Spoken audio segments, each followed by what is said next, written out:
Just ഒരാളെ പരിചയപ്പെടുത്തട്ടാ. ആരാണ് എന്താണെന്നൊന്നും പുതിയില്ല. സൈക്കിൾ എന്തൊക്കെയോ വെച്ച് ഇങ്ങനെ പോകുന്നുണ്ട് ആള്. ചേട്ടാ അവിടെ നിന്ന് സൈഡാക്കോ ചേട്ടാ. നമ്മളെ റോഡ് സൈഡിൽ ഇങ്ങനെ ഒരു ചേട്ടനെ കണ്ടിട്ടുണ്ട്. എന്താ സംഭവം ചോദിക്കട്ടെ.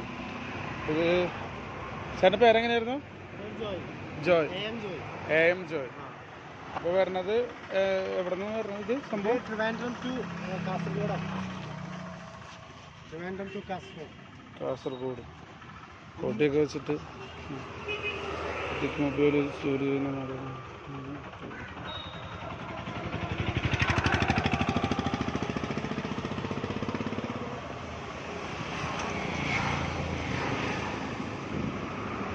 നല്ലൊരു ആശയമായിട്ടാണ് ചേട്ടൻ വന്നേക്കണത്. ഇതിപ്പോൾ എന്നാ പോകുന്ന ചേട്ടൻ അവിടുന്ന്? ഞാനിപ്പോൾ ആക്ച്വലി ഇപ്പോൾ ഞാൻ എറണാകുളത്താണ് എൻ്റെ വീട്. ഞാൻ കഴിഞ്ഞ ഒരു 3-4 മാസത്തിന് മുമ്പേ, അതായത് ഡിസംബറിലാണ് ഞാൻ ട്രിവാൻഡ്രം പോയത്. തിരിച്ചിവിടെ വന്നു. അപ്പോൾ തിരിച്ചിവിടെ വന്നിട്ട് വീട്ടിൽ സ്റ്റേ ചെയ്തിട്ട് ഇങ്ങനൊരു ഞാനിത് ജോലി സംബന്ധമായിട്ട് എനിക്ക് കുറേ കാര്യങ്ങളുണ്ടല്ലോ, അതിൻ്റെ ഒരു അവസ്ഥ അവിടെ നിന്ന് ഇറങ്ങിയത്. ഒറ്റ ദിവസം കൊണ്ട് തന്നെ കാസർഗോഡ് ഇവിടെ മലപ്പുറം എത്തും. ഒറ്റ ദിവസം കൊണ്ട് 150 കിലോമീറ്റർ അവിടെ നിന്ന് ഇവിടെ നിന്ന്. അതെ അല്ലേ? ഇനിയിപ്പോൾ ഇത് ഏകദേശം എന്നൊക്കെയാണ് ചേട്ടൻ അവിടെ എത്തുന്നുള്ളൊരു പ്രതീക്ഷ? ഉദ്ദേശിച്ചു വന്നേക്കണത് 4 ദിവസം കൊണ്ട് എറണാകുളത്ത് നിന്ന് ഇപ്പം ചവിട്ടി കാസർഗോഡ് ചെല്ലുമെന്നാണ് ഉദ്ദേശിച്ചത്. എനിക്ക് ഇങ്ങനത്തെ ചവിട്ടാണെങ്കിൽ ഞാൻ റോഡ് വലിയ ഇതായിട്ടൊന്ന് വലിയ ഹൈ ഒക്കെ ഇവിടെ ഒക്കെ കയറ്റമിറക്കാണ്. അപ്പോൾ അത് ഉദ്ദേശിച്ചിട്ട് 4 ദിവസം പ്ലാൻ ചെയ്തേക്കണത്. 4 ദിവസത്തിന് രാവിലെ മുഴുവനും ഉപയോഗിച്ച് ഞാൻ ചവിട്ടുന്നത്.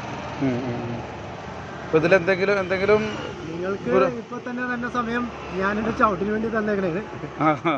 മാധ്യമങ്ങളിൽ കൂടിയാണല്ലോ കൂടുതൽ പ്രചരിപ്പിക്കേണ്ടത്. അതെ അതെ അതെ അതെ. അപ്പൊ അങ്ങനെ വന്നാലാണ് ഇതിനൊരു ഞാൻ ഒറ്റയ്ക്ക് ചവിട്ടിക്കൊണ്ട് ഇതിനകത്ത് വലിയൊരു ആൾക്കാർ ചാറ്റ പറയുമെന്ന് മാത്രമേ ഉള്ളൂ. വിവരങ്ങൾ അറിയണമെങ്കിൽ നിങ്ങളെ പോലത്തെ മീഡിയകളെ പറ്റുള്ളൂ. Okay okay okay.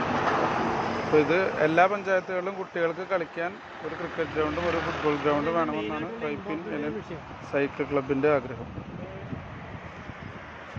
അപ്പോൾ എന്തായാലും യാത്ര അടിപൊളിയാവട്ടെ എന്ന് വിചാരിക്കുന്നു. പേര് നോടി പറയോ? ജോയ് രാകേഷ്. ഓക്കെ.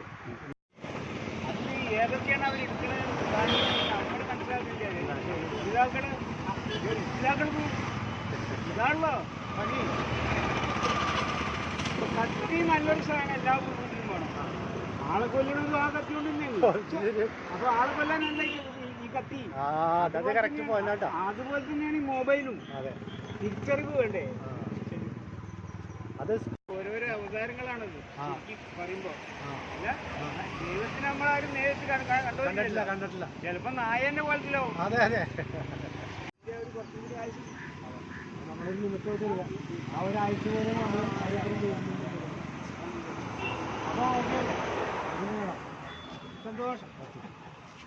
പോയിക്കോട്ടെ എന്നാ.